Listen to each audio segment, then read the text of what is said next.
to another episode of Head to Head Sports. I'm your host, Brian Parker, along with my host, Mr. Randall Hargrove. How you doing, sir? Good, man. You got a heavy echo going on. I know I just turned it off. I don't know Oh, how there that you button go. got, I don't know how that button got hit. Sound like you're in the Grand Canyon. I know. It's like, I don't know, man. All right, everybody. Seems like I fixed the echo. All right, yeah. I don't know. I wish I could blame it on having kids, but I don't have none of them problems. So I don't know how that got messed up. But I'm gonna tell you, I'm a little discombobulated, so y'all bear with me. My I don't know what's been going on the last couple of weeks on Facebook. The every time I put this show down for a pre-show, as soon as I start the show, Facebook kicks me out and says that I violated their terms, their community standards, or some mess, and they removed the show off of Facebook, off of Parker Media Network channel and my personal Facebook page. So the first 5 minutes, as the countdown is going on, I'm then having to do a mad scramble to go into Facebook, do a dispute, to dispute their claim that there is no nudity or sexual activity in the video. Ridiculous. Once I do that, within 45 seconds to a minute, they reinstate both, but then I have to go back into my streaming service and re-add both of those channels to the multi-stream. And multi-stream means that we are streaming the show live. You may be watching it on Facebook, maybe watching it on my personal Facebook, maybe watching it on the Parker Media Network Facebook, but then it also streams on YouTube, Instagram, as well as Roku TV, all at the same time. So I have to literally go back in and re-add both Facebooks, which it did confirm that they are both now re-airing. So that's the good part. But the crazy part is I have to keep doing this every freaking week. And it's been like that for the last month or so. I just don't know what's going on, to be honest with Yeah, Facebook is getting ridiculous. you. You know what? I'm almost at the point where I'm just about to say, you know what? If y'all want to keep doing that, you know, to hell with you. I'll figure something else out. We'll grow it on YouTube. Oops, we'll grow it on YouTube and be done with it. But because it's crazy, because as soon as I re-add it, everything works and there's no problem. It's just spending that first 5 minutes of the countdown, and during the countdown, I'm just trying to make sure that any last minute things are good and stuff like that, not having to worry about redoing something that shouldn't be disputed. Exactly. Yeah, especially about the sexual activity. I mean, hell, part of me is like, I wish, but yeah, some sexual activity happening on me. Okay. And then I see some posts from other people. They just get away with absolute murder. I'm like, how did this screen? How did this not screen? So, yeah. Oh my gosh! Now, ain't that the truth? That is so true. So, again, sorry everybody, but thank y'all for tuning in. We are winding down the 2025-26 NFL season. It has been absolutely wonderful. We spent this last week basically. Teams are making their way to Santa Clara, California for the 60th Super Bowl between the New England Patriots and the Seattle Seahawks. Rand, I didn't think at the beginning of the year that I would be uttering those words, but nevertheless, here we are. Here we are. Before we get too deep into football, let me just talk about something. Since the football season is almost over with, what's the hottest team in the NBA right now, Brian?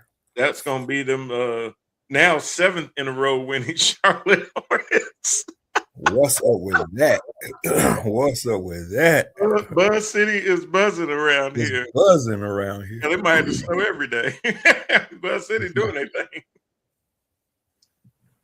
I kind of figured you were gonna go there. Oh yeah, yeah. That's absolutely crazy. In some of these games, they've been like not just winning, but just like beating the brakes off people. So yeah, I'm a long-suffering Hornets fan, so this has been some good games. Yeah, they were really down to the Pelicans today too, and they found a way to kind of come back and win that one too. So, um, absolutely unbelievable what they're doing, turning that team around and getting closer and closer to being at 500. I believe now, what they're 6 games away from 500. 23 and 28. Yeah, they're right there at the cusp. So, congratulations to them. I hopes that success starts bleeding over to my Tar Heels, who are playing NC State right now as we speak. Oh, really? I didn't know they were on. I'm gonna have to They're watch that. It is 4-2 right now. So they just Nice, started. They just started. nice. Might have to try to So, find that one. yeah, so they're playing, and then it's February, so it's that time for the two games that mean the most to Carolina folks. So those will be coming up sooner than we think. So we Can't got wait to that get on. the We got breaks off that, of it. and we got that on the horizon, which means we're really about a month and a week away from March Madness. When you look at it that way, so March And that's Madness also same time as free agency. So free agency is, I believe, the 10th of March or somewhere around that. The crazy thing is the NFL, while there's really 6 months of playing, it's a good 9 months of activity. The yeah, real lull is really that June through this first 2 weeks of August, if you want to call the first 2 weeks of August dead, because then you start having a Hall of Fame game and stuff like that. But that ain't real football anymore. That's really going to start to change, I think. But this is the time during the year too, Ram, where the league have their league meetings and they start discussing rules that they're going to implement going into 2025. And I know one of the things, Rand, that they were really, really wanting to look at is the dynamic kickoff, and the fact that they came up with this to for safety, but to try to inspire more running out of the end zone. So it wouldn't just be a whole bunch of touchbacks. Touchbacks had gotten to be, so high, and people didn't take as many chances coming out of the end zone because they could just get a touchback and start, at the 20-25 yard line. Now dynamic kickoff. If you kick it into the end zone straight, I believe they get to start at the 35. And now teams are questioning, is that a really, really good idea? Because, team starts at the 35-yard line. Uh, Now, if there's any penalties like blocking the backs or anything like that, now it pushes them even further up closer to the 50. And then and even without those, Rand, it takes only a couple of plays. And before you know it, with the way these kickers are now kicking damn 60 yards consistently, a lot of them, you can be in field goal range after one or two good chunk plays yeah. and and win the game like that. And that's what the league wants. They want more offense, and they're getting it because you're absolutely right with that. You start at the 35-yard line, and all it takes is one explosive play, and all of a sudden you're in range for points. And points makes Vegas happy and makes the NFL happy. So Oh yeah, especially when you saw a lot of these point spreads ran. You saw a lot of 2.5, 3.5 spreads and things like that, because they know all it takes is a kicker to sit there and you know as long as the team knows how to do good clock management, the quarterback knows how to either throw to the sidelines to preserve the clock, or if they do throw it down the middle of the field, rushing everybody to the line and spiking the ball. All that kind of stuff comes now into 2 minute drills that these teams run. So before you know it, they start at 35. All they got to do is get it down to the damn 45-yard line, and you're talking about a 62-yard field goal. yeah, man, the league has really, really changed over the years. And perfect example of that, when I first started watching football, as a young kid, I'll take you guys all the way back to 1981 and the catch made by Mm, Clark, hmm thrown by Montana. Montana to Clark beats the Cowboys in the NFC Championship back then. So just a little bit about that game. Everybody knows that catch. Montana rolls out to the right, last minute throws to the very back of the end zone. Clark goes up and grabs it. San Francisco goes up 28-27. And back then, there was 2 minutes left in that game still. 2 minutes. And people were like, oh man, it's pretty much over. All San Fran has to do is just hold on. It's pretty much over. Nowadays, fast forward all the way up to nowadays, 2 minutes on the clock is an absolute eternity. Yes. It's Yes. an eternity. Yeah. Yes. Hell, at some teams, 13 seconds is an eternity. All you need. All you need. That's all you need. So this shows how the game has really changed, man. Yeah. Big time. Yeah. That's so true. I mean, now with the timeouts, the way the clock stops, even things now too, Rand, that'll hurt you though in those 2 minutes is that if that clock is moving and your team commits a penalty, there's a 10-second runoff or you got to take a timeout. So that comes into things too, where you got to look at that. You got to make sure everybody's set.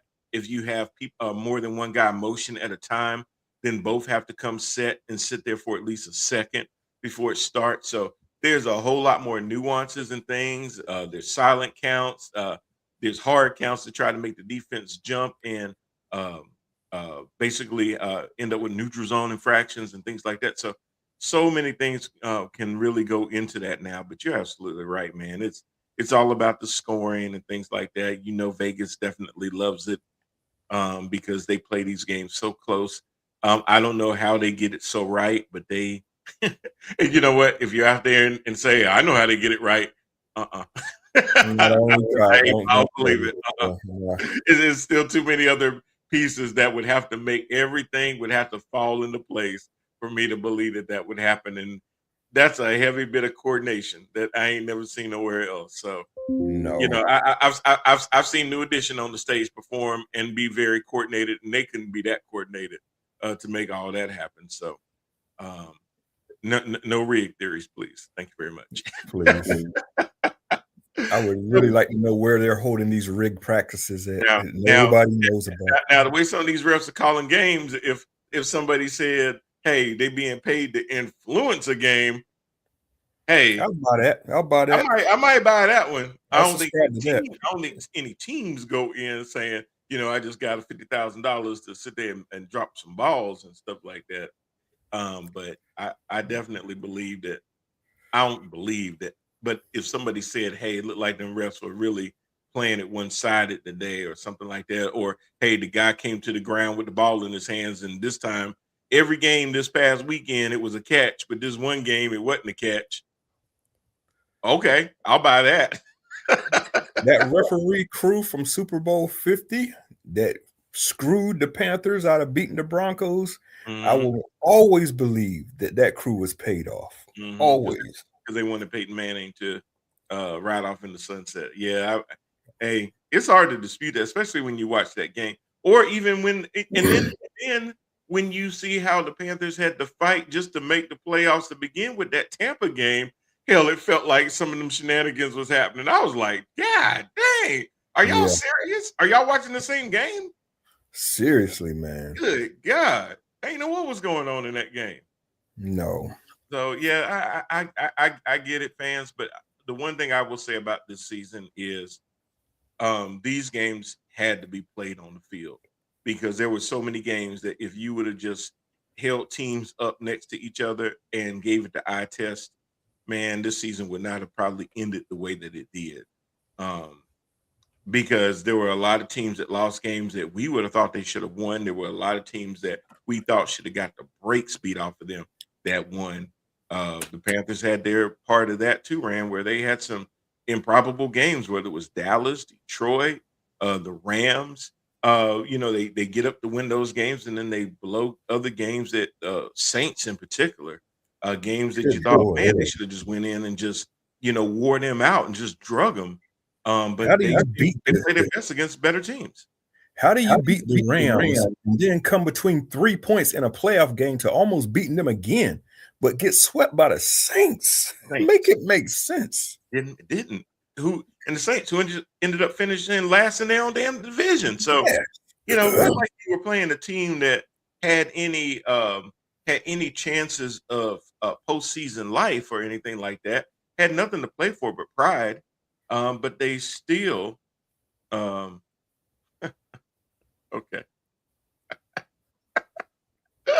Hey Tracy, I don't have your child support. I'm sorry.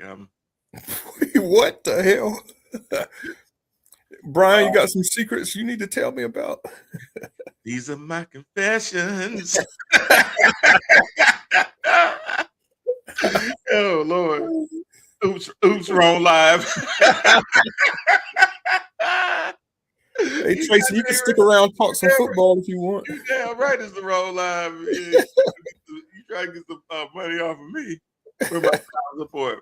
Shoot, trust and believe I might have some secrets, but can't none of them speak no damn English, and I didn't use my real name. So there's all of that. That's why you go overseas. Everybody think your name is Will. But anyhow, you looking for the wrong dude. I'm gonna start telling them, what's your name?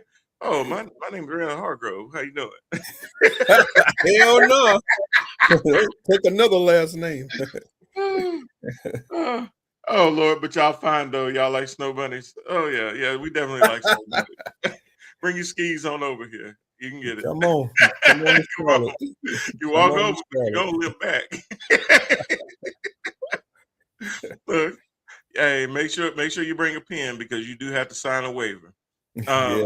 I don't play with paralysis or any other medical conditions I may cause inadvertently. But anyway. Oh Lord, YouTube is crazy, man. Ever since I added this different thing to it, it goes and pulls people from all over the place on their mobile phone. So you get some of that. But anyway, I appreciate it. It does help with the view stats. So keep it coming. Oh my gosh. On my way, I just got enough EBT to make it there. Well, you come on here, we'll get you home. Right, and definitely bring the EBT because we can do a 2-for-1. I definitely need to. I got a grocery list, so first we shop and then we romance. So those are the rules. I need some peanut butter and jelly and some bread. So it's been snowing a little bit over here, so big time, man. We got a whole foot here in Concord, so. Got dumped on, man. We were expecting 5 inches, ended up with a foot, like a legitimate foot too. Like you could wipe a foot of snow off a car. Mm-hmm. No, didn't have to wait for like snow drifts and things like that. We can pop tags at Dollar Tree. Okay. My kind of girl. I like you, Tracy. You got friends? Right, yeah. Bring them all. You know who Rudy Ray Moore is, but that's my idol. But anywho, yeah, so Lord have mercy. So a lot of these games though, Rand, just went different directions. It kept it exciting in that standpoint. But if you were playing fantasy football, man, it just made it it just made it hard to be able to be competitive because a lot of times it just didn't pan out. The guy that was going to be the guy in the game just wasn't the guy in a particular game. What's also making it harder too with fantasy football, Rand, is when teams have multi sets, when they're running 21 packages, got 2 running backs in the backfield, or they split time with the running backs and they alternate plays. Well, hell, you don't know which running back gonna be the guy. Is it gonna be Swift? Is it gonna be Monangai? Is it going to sit there and be Montgomery, or is it going to be Jahmyr Gibbs? You just don't know. For a while, even in Carolina, was it going to be Chuba that breaks out for an explosive play or a touchdown, or was it going to be Dowdle? It was hard. Hell, I'll give you even a better one for your Steelers. Was it going to be Gainwell, or was it going to be Warren? I was about to say, good. Warren is the starter, no doubt. He gets most of the touches, but then on third down, it's Gainwell that's killing you through the air. He actually led the Steelers in receptions, and it was right up there in receiving touchdowns. So when it comes to fantasy, he earned more fantasy points than the actual starter, who was Warren. And it's the same thing they were doing in Detroit. Swift, of course, he did his thing. But then when they got down near the goal line, they take him out, put in the bruiser Montgomery, and he was racking up fantasy points. Yeah. he's not the one that's getting starter in the yards. He's earning the points. So, Yeah. yeah, it makes it crazy hard with the running back I was seeing situation. that. I was even seeing that in LA, even though Kyron Williams was still the starter. Blake Corum started coming in a lot more. When That's you look right. at when you look O-line. at Seattle, you got Charbonnet, and then you got Kenneth Walker. And it was also occurring in Atlanta with their big bruising. Bijan Robinson and Tyler Algier. Yeah, Yes, yep. absolutely. So yeah, I mean these two running back sets, and I get why teams are doing this. I applaud that. I think it's a great way to save your running backs' legs. We even saw it to a more minuscule effect with Christian McCaffrey and Brian Robinson Jr., where when you could get Mac to sit out a play or two, he could come in and not be as effective as McCaffrey, but you just never know. But these teams have been doing this, and it was working out. When you saw the Giants, when they had Tracy and Scatterboo out there at Yeah. the same time, my God. So, that's changing a lot of things when you look at fantasy. Hell, Sean McVay runs 3 tight end sets. So, Mhm. you got that going on. Parkinson, Higby, and I can't think of the other one, but those are all pass catching tight ends. Which one gets hot? It's At least crazy. their offense works with 3 tight ends. Shout out to Smith, Yeah. See, you know what? former OC for the Pittsburgh That's Steelers. funny. Thank Arthur God. Smith. That's funny that you say that. Yeah, because not too many teams will do a. Well, no, I've seen Kansas City do it too. Yeah, they But I've seen the Rams do it with more success than probably yeah. anybody else running 3 tight end sets. Those are some really crazy schemes and stuff like that when you've got 3 tight ends and you're using your tight ends, one of them a lot of times as a fullback for your running back.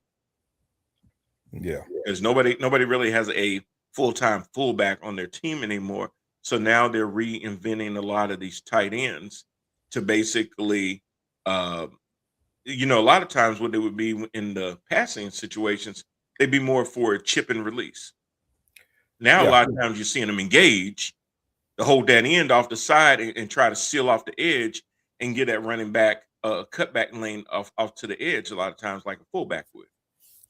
Yeah, that's exactly how the Steelers started using Jonnu Smith down the stretch. I mean, I guess his athleticism has gone to the point where he was no longer winning through the air, so they kind of transferred that skill set into a fullback, and they made him a fullback.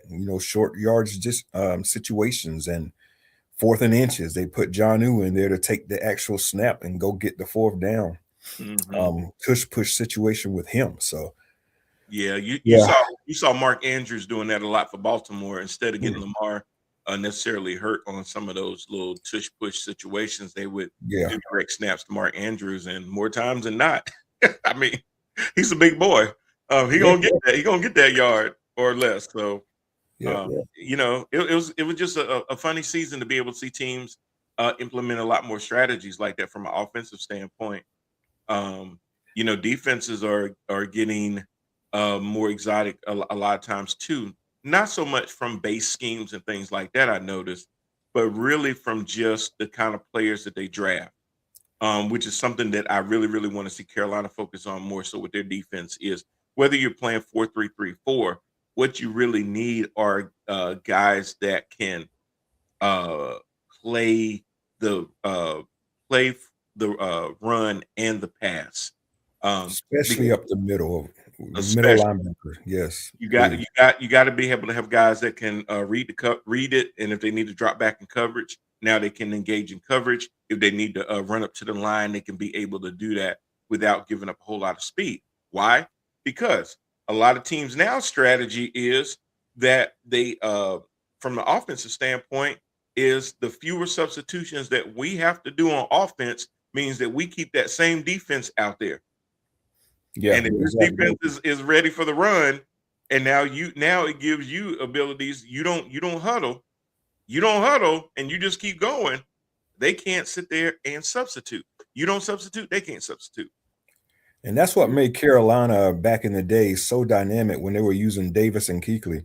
Exactly. Both of those guys could cover, and both of those guys could stop the run. And it really takes 2 linebackers in order to swallow up that middle of the field like that with the run and the pass. Because if not, man, you're going to get attacked over the middle of the field and just get killed, as the Panthers were with Boozman pretty much all season long, man. So they desperately need that middle linebacker over the middle. Yeah, where you would just be just afraid to throw. It kind of reminds me, and I know he's not a linebacker, but when you see somebody like a Surtain out there for Denver, you just say, oh, we're gonna look on the other side of the field. I mean, he literally just removes a piece of the field away from you. And I saw, New England kept testing them, and it didn't work out too good. And trust me, if the weather had been even better, it probably would have went worse for them.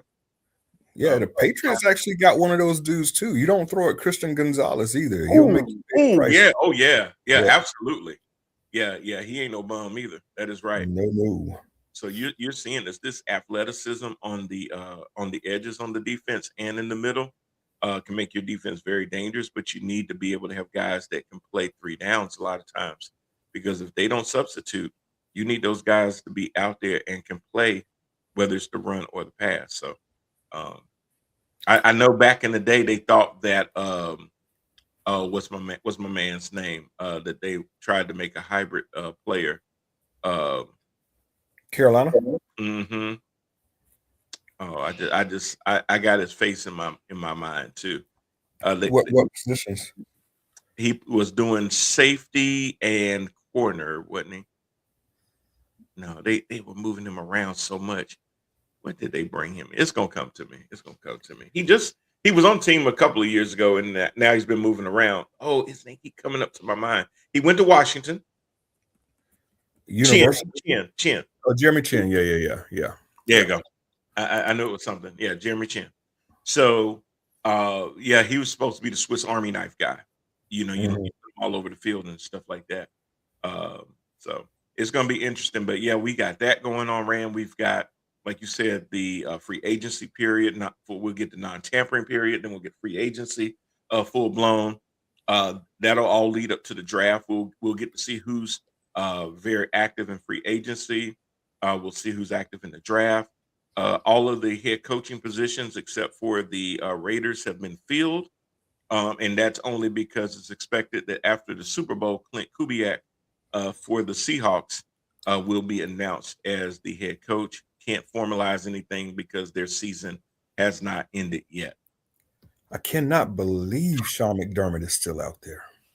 That is shocking to me. Yeah, and unless there's a firing, you will not see Sean McDermott as a head coach. Exactly. I would have bet money that somebody would have just picked him up immediately, but didn't happen. And you know what was funny? I think on the last show, Buffalo had not filled their position. And, we talked about, well, who are you going to get? Because certainly you're not going to sit there and promote Joe Brady, because that's just Sean McDermott 2.0. And they certainly did. Because what happened was the day after the show, they did it. And I just said, ain't that a bitch? Didn't we just say that they ain't going to do this? And they did. It seems like such a lateral move, right. Even more so lateral than McCarthy and the firing of Tomlin. I mean, it's just lateral moves. And it was like, if you were going to hire McCarthy, you should have just kept Tomlin. Exactly. And I kind of feel that way about Brady. If all you were going to do was just elevate Brady, I mean, what happened? Once Phillip Rivers pulled out, which is his first time doing so. You know what? I'm sorry. It's delayed. I didn't know I was going to say that, but hold on. I got something for that one. Damn. Yeah. And even just get what you got to say about that. Got him. We fucking got him. Yeah. Sorry. Brilliance. So after Phillip Rivers pulled out, wink. Phillip, don't get mad. I'm not saying that you always pull out, but he pulled out of that, and I guess they just felt like, okay, well, we just got to take, Joe Brady. I mean, I don't know. That just didn't make any sense to me. Some of these hires made me scratch my head, to be honest with you, for these head coaches. I I did see Raheem Morris ended up becoming defensive coordinator of the 49ers after Robert Saleh became the Excellent pickup. uh, Excellent pickup for them. Excellent, job for him. Oh God, yes. Oh yes. I see that like another Brian Flores situation where you got a Mhm. guy that's got head coaching experience, can manage that defense, is very aggressive on defense, kind of like how D'Amico Ryans is aggressive with his defense down in Houston. So and that 49ers defense and their DNA has always been physical and nasty. Yeah. So when they play that way, that's gonna be a hard team to beat. And Sure will. Cowboys, they love slapping y'all around. So I don't know what to tell you. If y'all come in any games against San Fran soft, I think Raheem Morris gonna make y'all really pay for that. Just tell them Yeah. that. Dallas got a big problem right in their own division. Big Blue is back. We talked about that Big last Blue week. is back. Yep. Yes, sir. Yes, sir. Well, since Todd Moykin decided to become the next victim in Cleveland instead of going to the Giants, God almighty, it'll be interesting to see what's going to happen now because what I'm hearing in Cleveland is it's going to be, quarterback competition with Deshaun Watson coming back. Oh my God, man. They just can't figure themselves out. I mean, and I'm like, so they had to explain this to Moinkin during the interview, right? Like, hey, not only will Deshaun be able to, work out a little tension for you, but he's also going to be in OTA. So, you look, I know it looks odd that there's a massage table on the sidelines, but that's what he needs. So you coach him between massages on the sideline, see what he can do. I want to see if Deshaun Watson can throw a pass further than 5 yards. 'Cause I'm gonna last guess time I no. saw him, he couldn't. No. I think he's finished. I do too. I don't see no bounce back in this dude. So yeah. Yeah, this is But going to that's be. Cleveland's problem, Do you not think mine. Cleveland is going to have an open quarterback competition more so between Shador and Gabriel, or do you figure one of them not to be on the roster when that team opens up their season next year? I'm figuring they'll keep both of them since they're draft picks and really not losing anything. So That's true. what the hell. But Yeah, but they're going to have a crowded quarterback room if they decide with the multiple amount of picks that they have to go back into the draft and reach for another quarterback, or do you try to develop the ones that you have, maybe bring in a veteran Joe Flacco-ish just in case you need somebody there to steady the ship, or in case they both get injured?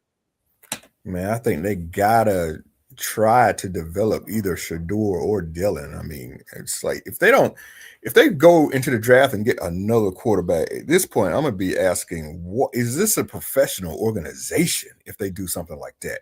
Because it's like, come on, what are you doing? That's true. Because if you do it with a high pick, yeah, that's high round pick, first, second, third, to me, you're signaling that you don't have a quarterback on your team that you feel is capable right. to start, at least, maybe to You're back gonna up. decide that after 1 year. It's just I don't know. But I think they're going to really need to develop them both. If not for the fact that if one goes down, your number two needs to be capable of. Maybe they're not the reason that you win, but they cannot be the reason that you lose. You can't put them in the game and then they lose the game for you, or put your defense in a situation where they have to sit there and do superhuman things just to get you to win. Yeah, they got to develop these guys because whatever decision they go as far as who's going to be the starter long term, whatever decision they're going to make, then they got to hope to have some good enough tape to trade the other guy for something valuable, much more than a pick. Because at this point, that's pretty much all you're going to get for Shador or Dylan. I mean, Shador, as talented as he is in my brain, at the end of the day, he was a 5th rounder. So Right. Yeah, you're not going to get a lot for each one of them, but at the same time, their value right now may be the best you're going to get if they don't develop. And because you got a lot of draft picks, how much draft equity do you really need for one of them? You find a team that really is desperate for a quarterback or backup or something like that. Even though I wouldn't really use either one of them for a backup because I just don't think they're developed enough to be a backup. But I really want to see what Moykin can get out of them. We know what his history was before this year with Lamar Jackson. Certainly, he doesn't have a Lamar, but it does give us a chance to be able to see. I'm being real hesitant with a lot of these people that call these coaches quarterback whisperers, because that's what we heard about Matt Rule. That's what we heard about Frank Reich. And damn it, I don't need y'all whispering to some of these dudes. I need y'all flat out take a bullhorn and yell at these some bitches because there ain't no way in the world you need to whisper. You need to tell them something. Yeah, Stop all that whispering. Stop all that whispering. We need to be able to hear it. Because whatever you whispering a lot of times, they ain't hearing it. They ain't hearing it. So yeah, these quarterback whisperers. Now, proven quarterback whisperers to me would be folks like Kyle Shanahan. That don't matter who the quarterback is. Don't matter if it's Jimmy Garoppolo, Brock Purdy, Mac Jones. He can get the same thing out of all of them. Yeah. Pretty much that's why you got San Francisco. They got this dude kidnapped and chained and bound and taped. Oh yeah, they just extended they extended Shanahan back, but they also now just out in LA extended Sean McVay. Same kind of thing because he's in the GM. So you got that going on over there. So a lot of good stuff happening. Brand, we've got the NFL honors that's coming up on Thursday. 9:00. We've got some the finalists have been announced. We've got the most valuable player in the 5 finalists. This is going to be hard for a couple of these categories. You got Josh Allen, Sunshine, Drake May, Matthew Stafford, and then somebody that constantly shows up on this list as a non-quarterback, Christian McCaffrey. Yeah. To me, man, I just don't see how it could be anybody other than Drake May. This dude has just completely turned the Patriots' outlook from. I mean, what was their record last year? Wasn't it 3-14? 3-14 to 14-3 in one season, or something crazy like that. So yeah, no, you're right. And to me, a lot of that is Drake May, because in my eyes, they still don't have a bona fide one wide receiver. And really don't have a runner as far as a running back. They do have a good defense, but I'm just saying Drake May has just completely elevated the outlook of that whole daggone team. So he would be my vote for sure. Yeah, I'm on the fence. I loved what Drake May did, especially being a hometown boy here. The only person that I could give it to over Drake May is Matthew Stafford. Because Stafford came into the season questionable in a lot of minds because he didn't have a lot of preseason work with anybody because of his back issues. Older quarterback. We've seen what happens with a lot of these older quarterbacks overnight, a la Aaron Rodgers, a la Drew Brees, Matt Ryan, Phillip Rivers. You've seen what happens when these guys get over 36 years old. He's 37. It's just, that could happen. It's weird how that happens. Yeah. It's like Kirk Cousins. I mean, Kirk Cousins' start to this past year was not bad. And he just absolutely tanked and fell off of a train. Yeah. So yeah, you see it. And not saying that that's not inevitable for Stafford, but he's not a mobile quarterback. He's got to be able to do it with that cannon. And yes, when you got one of the most dynamic receivers on your team, he will make your stats blow up and look good, but damn it, you got to be able to get that ball down there to him. And if you look at a lot of his passes, Puka didn't have to sit there and turn back and reach for him or anything like that. There were so many times he put it right in his basket. The short yard touchdowns relationship that he had with Devontae Adams in the red zone. where he would score. Um, just his leadership, just all of those things. To me, he's what Drake May is going to probably end up being. Is like me looking at Drake May, aside from the running part, because Drake May can actually move. By the time his career is all said and done, so Yeah. it's almost like I'm looking and going, okay, before and after. But and really more so because the way Drake can, lead his team, they rally around this guy. He's a young guy. It's a great story taking the Patriots back to what they were. But the only reason that I'm going to give it to Drake May is because I think at the end of the day, who are you more surprised that went to the championship game? The LA Rams Exactly. or the New England Patriots? Yeah, it's not even close. I had the Rams. They were not on my bingo card at all. Yeah, I had the Rams to go to the Super Bowl. They ended up a game short, but Yeah. Patriots, I did not even have making the playoffs. So, well, it was funny because I ended up having them making the playoffs, but a lot of people sat there and said, "Well, Brian, they had one of the weakest schedules, so they were stacking wins early." Well, you got to play who's on your schedule, and as we saw in this season, sometimes the ones that look like a W on paper didn't end up a W at the end of the game. So they still had to go out and play these games, and they learned how to play games where they beat the brakes off of people, but they also learned how to play games that, hey, they didn't score 20 points in the game and still had to figure out a way to win. So to me, they had to learn how to play pretty and ugly. Yeah, that's why I really hate when the schedule comes out. And I know people do this and talk about this because basically when it comes out, there's nothing else to talk about, right? Right. Of course I know that. But when the schedules come out, people go up and down the schedule and try to do the win-loss thing. You can't. You can't. You can't do that. You can't. You just can't. Because if you did, again, when you talk about the other side of the coin, who thought that Sam Darnold, being unceremoniously not fought for by Minnesota, would then go to the next team and do the same damn thing he did in Minnesota? Crazy. Yeah. I don't know. And I'll be honest with you. I don't know how close it was, but not for nothing. I don't know how Sam Darnold didn't get on this list over Trevor Lawrence. Exactly. What business is Sunshine doing on this list? I mean, Sunshine had a good season. It's about time, granted. Right. MVP, come on. Now, he's on another list that we're going to talk about in a second. He's been nominated for more than one. But if I had to pick between Sam Darnold and Trevor Lawrence, I mean, there's no hesitation. There's no hesitation either with me. Yeah, and the one thing I'll tell you about Sam Darnold, that he even did better this year in Seattle than he did in Minnesota, is down the stretch in Minnesota, it seemed like he started to get into his own head and revert back a little bit. Mm-hmm.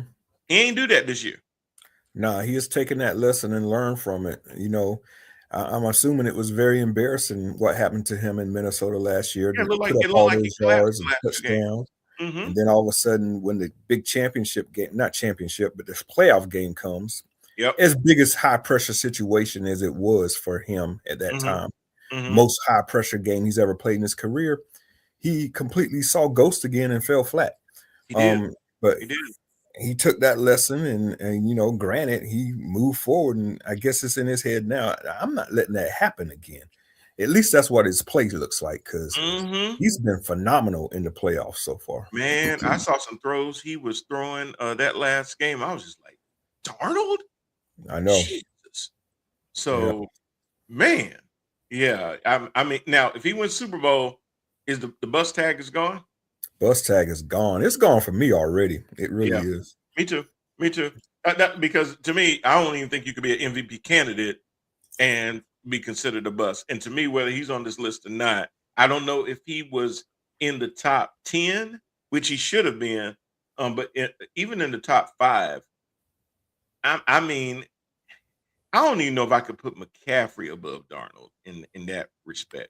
Now, you want to start talking about offensive player of the year. Of course, McCaffrey is always going to be in that conversation. But MVP, he was the most used player because Purdy act like what nobody else on that damn field, whether he was in the backfield or if he lined up in the slot, he always looked for McCaffrey. Okay. Most overutilized player, Christian McCaffrey by far plays 95% of the snaps. Yes. Agreed. MVP? No. Sam Darnold? Absolutely. Absolutely. Yes. So, yeah, I agree with you with Drake May, but if they gave it to Matthew Stafford, wouldn't be mad, wouldn't be surprised. Can't be mad at that either, man. I mean, he's number 2 for me all day long. Yeah. Mm-hmm. Here's one that's going to be kind of crazy because they got some explaining to do about this one. Defensive Player of the Year. Will Anderson Jr. had a good year. Houston defense wasn't no joke. Nick Bonitto, linebacker, Denver Broncos. Hellacious defense there. Myles Garrett, Cleveland Browns. Just broke the record for sacks. Aiden Hutchinson, Detroit. Comes back, has a great full season. But defense just, still has way too many holes. And then Micah Parsons, Green Bay Packers. Parsons? That's that last one's a little bit curious to me, but he been hurt. Exactly. I don't How he get on this list? Yeah, for real though. For real. How? They got that, man. They got I mean, Micah Parsons or Max Crosby.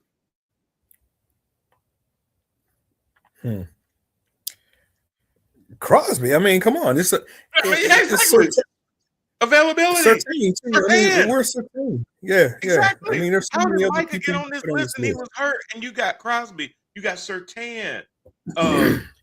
Hell, you got some Jalen Carter. My God, what happened? That's strange.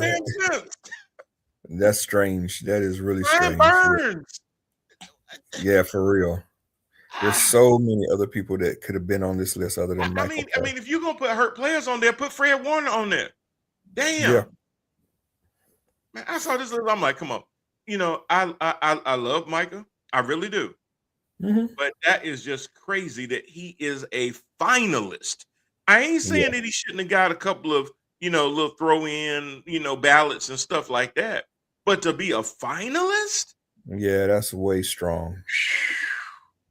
What, he missed like the last 6-7 games? Yeah, man. It's like you're almost talking, a good third of the season. So yeah, I mean, yeah. I mean, Jared Verse. Yeah. What? To me, he does not belong on this list. Nobody from Seattle? Right. Jesus. I'm sorry. That's just crazy. But regardless, I love Aiden. No. Micah? No, not to me.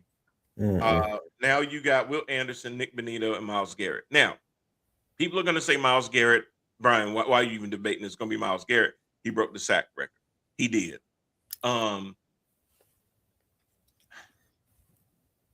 Are sacks overrated when you still lose? Now, you lose as a team, and these are individual awards. But when you're thinking about a defensive player of the year, a lot of times you're thinking about somebody that is a game changer. He's a game changer in the fact that you have to plan your offense knowing where the hell he is at all times. So I can go back and forth as to why, but I could also give you a case for why not. Because Will Anderson had a lot more to do with the Texans winning games. I would say sometimes the CJ Stroud did. Dude, I'm 100% with you on this, and not everybody will agree with us. They're gonna say Myles Garrett because he set the record, but to me, I 1000% agree with what you're thinking, because to me, Garrett is a guy that had a whole lot of sacks, but didn't really produce a whole lot of impact. Right. Now you're looking at Will Anderson. His impact was felt a lot more than the impact of Garrett in a bunch of sacks. And I know it sounds like, me as a Steeler fan is just hating on the Brownies, But I mean, I just don't remember Miles Garrett, even with all those sacks, like changing the scope of a game in any of those. So It just helped his stats, but in yeah, no way did it affect the outcome of anything. It didn't no, translate into anything other than his stats. And right. you'll have that record until somebody breaks it. If somebody breaks it, he'll have that. You know, he's got that locked in, but it didn't affect the outcome. He wasn't that multiplier on the field. That's not his fault because he needed somebody on the other side to be able to, Yeah. he got double, for him to get that many sacks and go through double teams and triple teams says a lot about how hell he is. Hmm. Hell, we said that about Khalil Mack. Yeah. You can't just play him one-on-one. I mean, that's a death sentence. So you got to figure out multiple combinations to be able to slow him down, stop him. He got more moves. Oh my gosh, yeah, he gonna get you. Yeah. And I get that. And you got an extra game this now in the last couple of seasons with 17 games. So he maximized the games he had to be able to put himself in a position to break the record. Yeah. But when I And look at what Will Anderson did, man, as far as that defense, that they drinking at D'Amico Ryan's Kool-Aid, that a lot of times when the quarterback wasn't hitting on nothing, and they put that D'Amico did not mind putting that defense back out there to go and get the ball.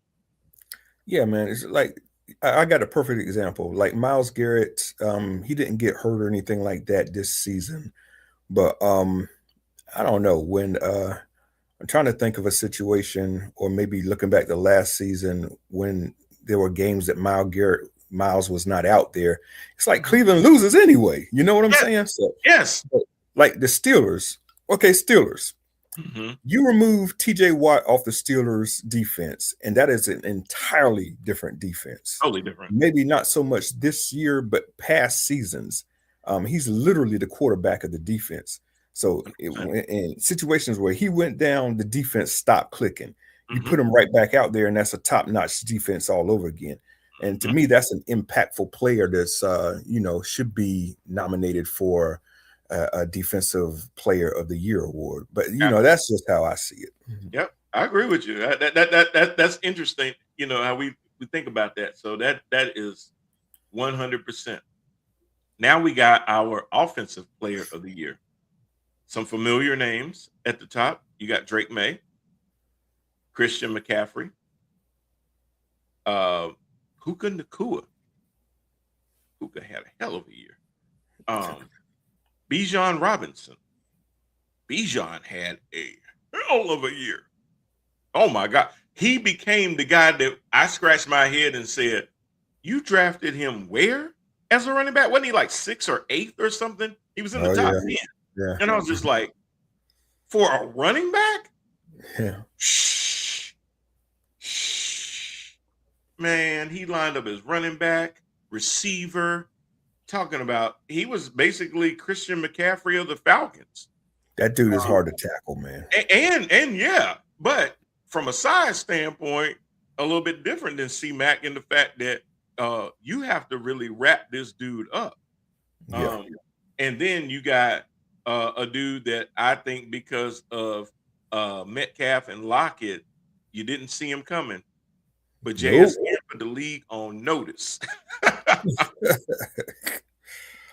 Yeah, it's got to be JSN or Puka. It's got to be one of those guys. 'Cause Agreed. both of That's those dudes were absolutely uncoverable, unstoppable all season long. And some of the catches that, like I said, that I've seen Puka do, and they do the same thing with JSN. They don't just line him up straight in a formation. They will put him in the backfield. They'll put him in motion. He'll run reverse plays. They realize that the best way to keep Puka engaged is put the ball in his hands, no matter how you got to do it. Because Yeah. the more times you do it, the more times you'll start finding him in the middle of soft coverages and things like that. And not only is he able to damn near catch everything that comes his way, but it's the yards after catch that he can get when it's like, okay, they get him for a 6-yard catch, and then he go another 10 yards, like because he breaks tackles and stuff like that. Super physical. Oh Yes. my God, he is a physical dude. Yep. Yeah, I He like reminds them me both. of, I like them both. yeah, he reminds me of the Chiefs Kelsey back when he was in his prime. You know, Mhm. you might stick with him one-on-one, but throw him the ball anyway because you're still gonna lose that He's still gonna battle get it. most of the Yeah, time. he's gonna go up and get it. Yeah, he gonna go up and get it, man. So And oh my God, I've seen Puka catch so many balls with one hand, falling on his back, catching wow, the being ball with covered, one hand, bracing himself with the other, and the ball don't move. and the defender is right there. The So defender's on him. Like yeah, couldn't play the defense any better. yep, When I see Puka and JSN catch balls, a lot of times they're contested where you're like, how did he get it when the defense was that good on him? yeah. Man, I don't know. Now, I guess I'm gonna give my nod to Puka, even though I could give it to JSN. I ain't gonna be mad if either one of them win. I'm gonna be a little bit madder if the other three do. Now, if Bijan get it, I can't really be that mad either because Bijan did some things. Now you gotta remember too, these are regular season awards. So I can't fault Bijan for not getting to the playoffs. Because this is more offensive player of the year. Yeah.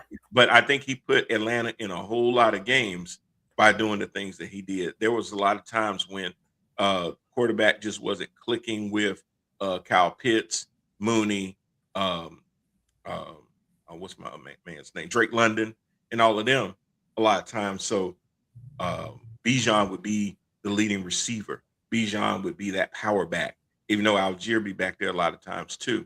A lot of times they run two back sets, and then Bijan would split out into as a receiver. So that made them a whole lot more dynamic.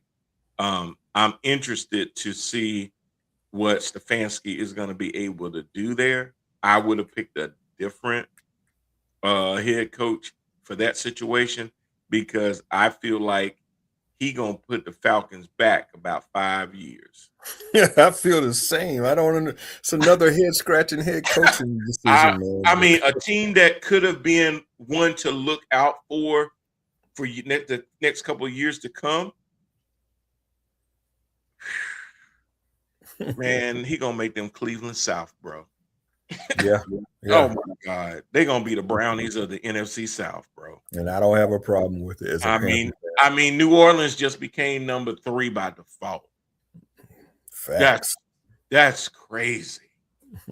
Damn. Anyway, I just see that dude just causing internal problems, man. Me too. Me too. Oh, I'm gonna start Kirk Cousins. Right. A move like that. Hey, right off the bat, yes. Michael Penix's gonna be the emergency quarterback. Exactly. He ain't gonna get no snaps with the first team or second team. No snaps. Pick up Joe Flacco in free agency or some craziness like that. That's exactly what's gonna happen. I'm like, oh my God. Oh, Jesus Christ. Hell, he might call Cleveland and say, "Can I get Dylan?" Let him start over the black guy. I'm sorry. But yeah. I can see it. Atlanta will burn down. Oh, you know they will now. Yes. Oh my gosh, that's gonna be a mess. All right. Let's look at offensive rookie of the year. Now I know we're gonna be some homers on this one, but it's gonna be all right. I don't even want to hear nobody else. Yeah. And some good ones on here now. Jackson Dart. Jackson came along. He didn't play a full season because Russell Wilson, James Winston. There was a time when Jackson got hurt a couple of times. Right. And they played Jameis anyway. He had some head scratching, really bad days where I think he had like a negative something QBR one game. He threw for less than 40 yards in that damn game. Yeah, I think it was less than 20. Yeah. I'm being too gracious. So yeah, he had some up and down. Emeka Egbuka for the Tampa Bay Buccaneers definitely came out of the barrel hot. I mean, was just burning it up.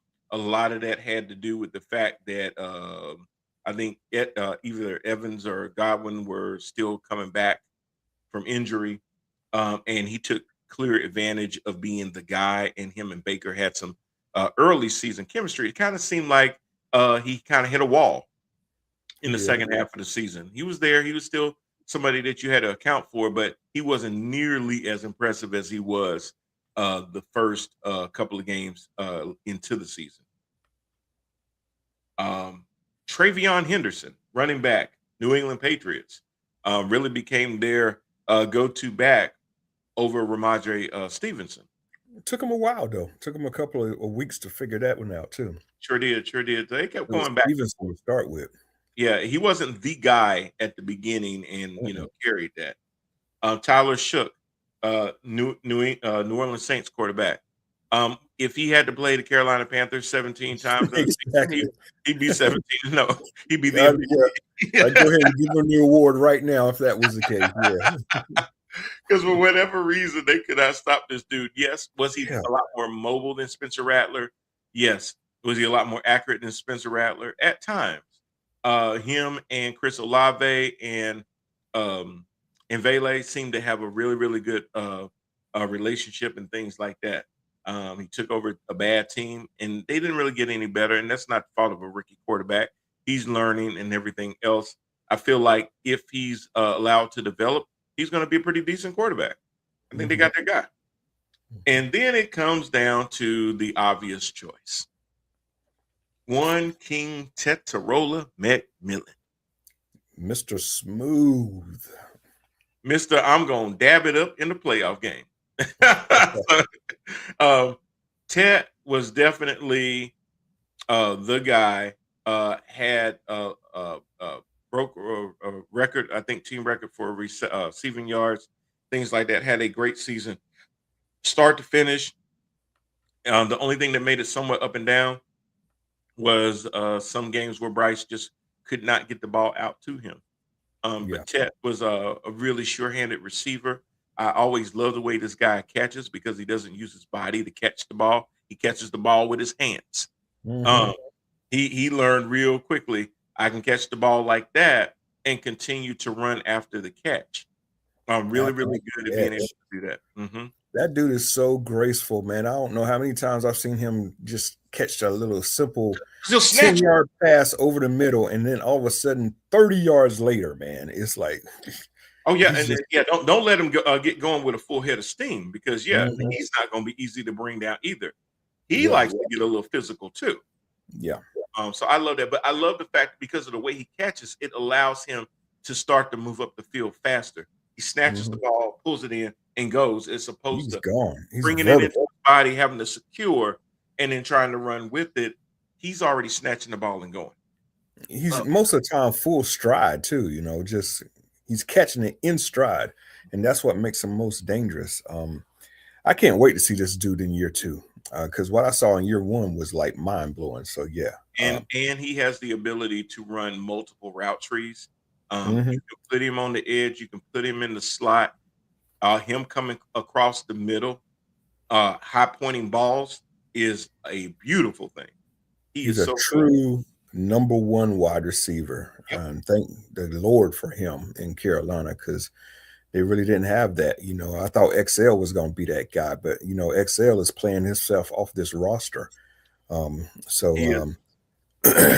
He better be valuable on special teams or they're going to end up having to create a roster spot. And it may force them in the second round to get another receiver. Oh, they better. Because if you got Ted, Jalen Coker, and then another high draft receiver out there, they're going to have to. They're going to have to do that, B. They're going to have to do that. That's what I'm hoping they're doing anyway. I hope they go defensive end or edge in the first round and follow it up with another wide receiver in this very deep wide receiver draft too. They have to get one of these guys because it's just going to make Bryce even that much more better. Agreed. Get you a guy that can run multiple tree sets and things like that so you can put a lot of these guys out at the same time.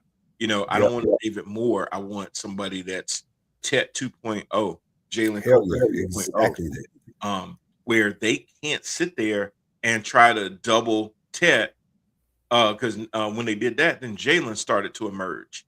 So now we need somebody else out there that's really going to give it to him. Yep, let's put Tet on the edge. On the other edge, let's put a number 2 draft pick and let Coker take over the slot in the middle, man. And now you are talking. You are talking some And then we can send XL to Dallas to play with Mingo. and get a number 2 pick overall. Oh my gosh, that's crazy. What we got for that? Yeah, keep on doing it, Jera. We love you. We love you. Getting robbed without a gun. All right, we got our defensive rookie of the year. We got some names on here. We got Abdul Carter, linebacker for the Giants. Mm-hmm. We got Nick Imawan, Seattle. Okay. James Pierce Jr., Atlanta Falcons. Carson Schlesinger, Cleveland Browns, and Xavier Watts, Atlanta Falcons. So we got 2 Falcons up on this thing. Yep, and neither one of them gonna win because I'm going with my boy in Big Blue all day long. All day, every day. That mad kid out of Penn State, I do believe. Abdul Because Carter you was could no joke. see the impact that he was having being a linebacker. You got Abdul Carter, Brian Burns combination, bro. Yeah. Oh my God. Jesus Christ. They add some more pieces on that defense. I'm telling you, and they got a high draft pick too. They do. Yep. Which is why I've been trying to calm my New York people down. Like, yo, it's gonna happen. Now, one of them told me at the picnic last August, he looked at me in my face and he said, B, I got a prediction for you, and you're gonna tell me I'm crazy. Now, I could have told him that before he said anything because he is crazy. But he made me think he was certified when he said it. Now, but at the end of the year, I said, you know what? That ain't really that crazy. He told me, B, before 2030, Giants going to the Super Bowl. Now, this is what I said. This is what I said to him. I said, I don't believe that. I said, but if you told me that the Giants were going to the NFC Championship game before 2030, I believe you. I wouldn't argue it. But here's the thing, though. But if you can make it to the NFC Championship game, you got a chance to get to the Super Bowl. That's exactly right. There's only one more win. One more win. But I just felt like at some point, whoever they were playing in the championship game was going to find a way to whoop their ass and just go on over to the Super Bowl. But with that said, if the reason that they get to the NFC Championship game is that hellacious defense. Yeah. Yeah. They got Or pieces. if they end up somehow with the damn number 1 seed and they get a bye and the championship game comes to them. Yep. They not only have the pieces, they got the coach now. That coach is a culture changer. So I like what they're doing. I don't think New York is going to be too big for Harbaugh. I think he's going to thrive in it. The players are going to play for him way differently than they play for Dayball or any of the other guys that they had before, as long as they let him get the players that he needs to fit the culture and the type of game that he wants to play.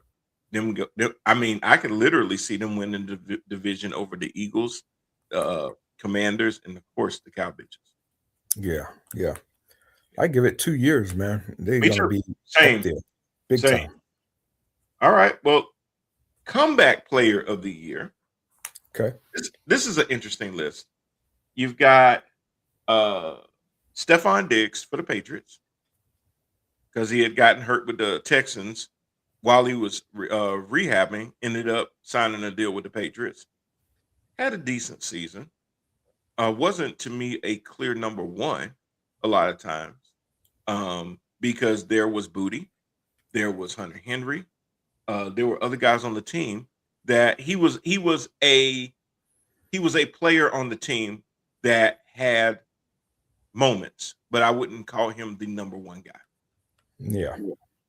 Aiden Hutchinson came back. We know he had that horrific injury early in 2024 season, 2024-25.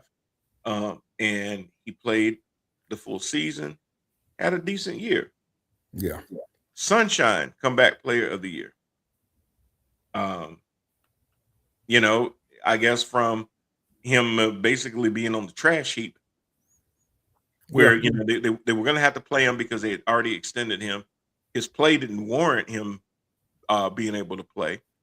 But somehow he and Etienne got this team moving in the right direction. Mm-hmm. Christian McCaffrey is always going to be a comeback player of the year because more times than not, he's hurt. But he actually had a full season. I don't think he missed a game. No, I don't think so. And then you got Dak Prescott for the same reason. Good player, stays hurt all the time, ended up playing a full season, didn't have any kind of hip issues, leg issues, anything like that. Played a full season, had a good season statistically. His production to me is better than anybody on this list. Outside of Christian McCaffrey. Yeah. I don't know. I just can't go with Dak for some reason, man. It's like, he had explosive numbers last year too before getting, what was it, Achilles that took him out? Something like that. Yeah, I think the last one was his hamstring fell off the bone. Okay. Yeah. Yeah, it was something crazy like that where it was just a crazy injury and it was detached. Yeah, I think I'll go Trevor Lawrence here. Actually, for him to, not to the degree as a Sam Darnold, but he kind of, Right. Reinvented himself and came back from the trash heap, as you were saying. Well, he took his team to the playoffs. He did do that. Yeah. We had already crowned Houston to basically go away with that division, or Indy to really give them a run for it, to be kind of a 1-2 punch. But really, Jacksonville and the Dolphins were not the Dolphins. Jacksonville and who in the AFC South? You got Jacksonville, Houston, Indianapolis, and Tennessee. Yeah. So we figured Tennessee and Jacksonville, we just wrote them off. Really, it was going to be a 1-2 race between Houston and Indianapolis. And Indianapolis gave them a run for their money the first 8 games, and then they, imploded. But we still didn't see it being Jacksonville kind of coming out of that dust to say, hey, we here too. So, we gave him a whole lot of the blame. So I guess that's true. Rightfully so. He should get some credit for their resurrection because a lot of it did have to do with him. Oh, yeah. Yeah. So it did. So I agree with you on that one. Here's a big one. We got the coach of the year. This one gonna be hard. You got Liam Cohen, Jacksonville, turning that team around his first year. And you could tell that they really love playing for this dude. That was a good move for them.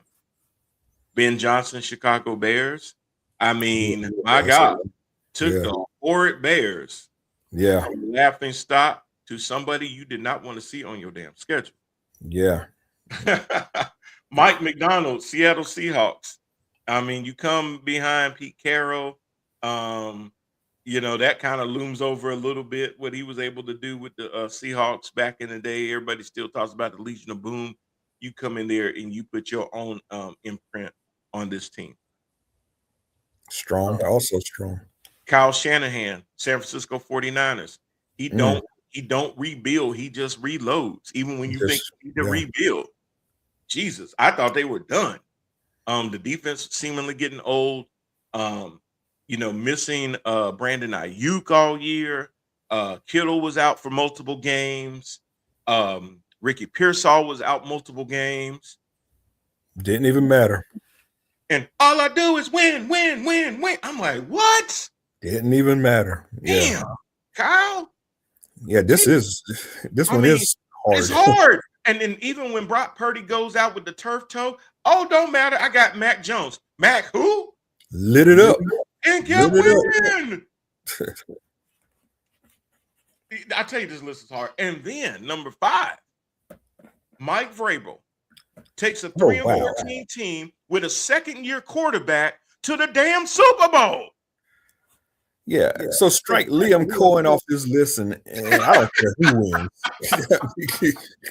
because they're all deserving. Yeah, I couldn't be mad at that.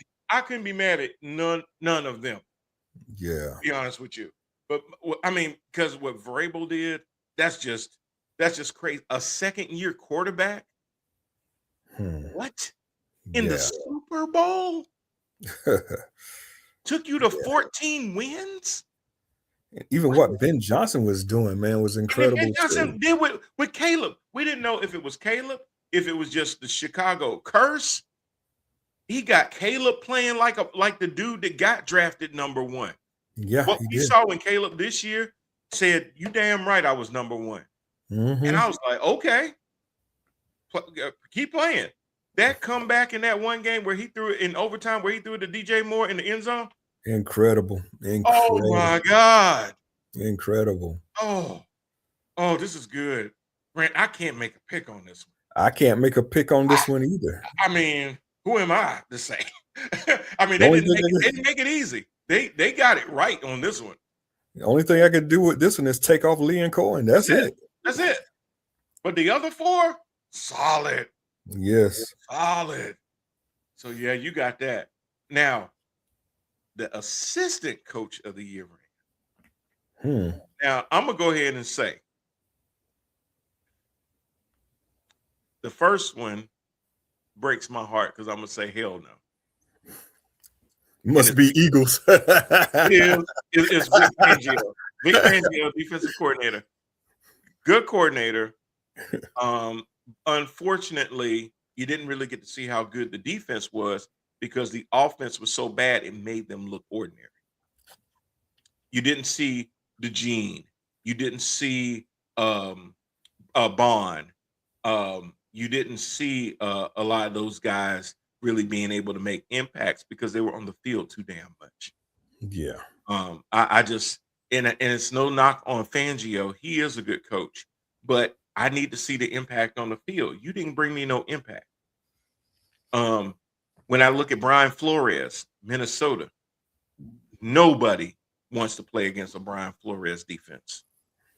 But again, a lot of times your quarterback put you in a position where you had to go out there and be superhuman to try to win a damn game. Mm-hmm. And I hate that because Flores is a great coach. You got Vance Joseph, defense coordinator of the Broncos. Okay. That Vance Joseph defense ain't no joke either. That was strong. Yeah. That was strong defense. You got Clint Kubiak, Seahawks offensive coordinator. Yeah. Them Seahawks scored a whole lot of damn points on people. They sure did. Boy, they ran up some points on some people. You got him. And then you got a guy that I'm not surprised of, but I don't know if I can give it to him because they did have a lot of games where they struggled to score. They won, but they struggled to score. And that is Josh McDaniels, Patriots offensive coordinator. Yeah, this one I would go either Kubiak or Joseph, man. Same. Yep. Oh man, that's funny. We got a lot of the same ones on that. Those are the finalists for NFL honors. Of course, Thursday, 9 p.m. We'll see who actually ends up winning it. All I'm gonna say is if Micah Parsons wins, it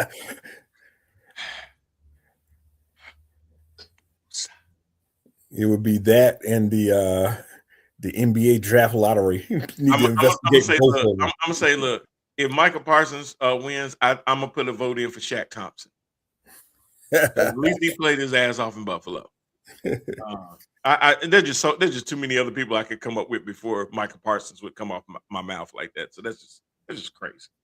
And the AP are the ones that vote for this. So y'all, if you want to know who to blame for these finalists, it is the Associated Press. Yeah, right, we gotta get ready to get out of here, but we have saved the best for last.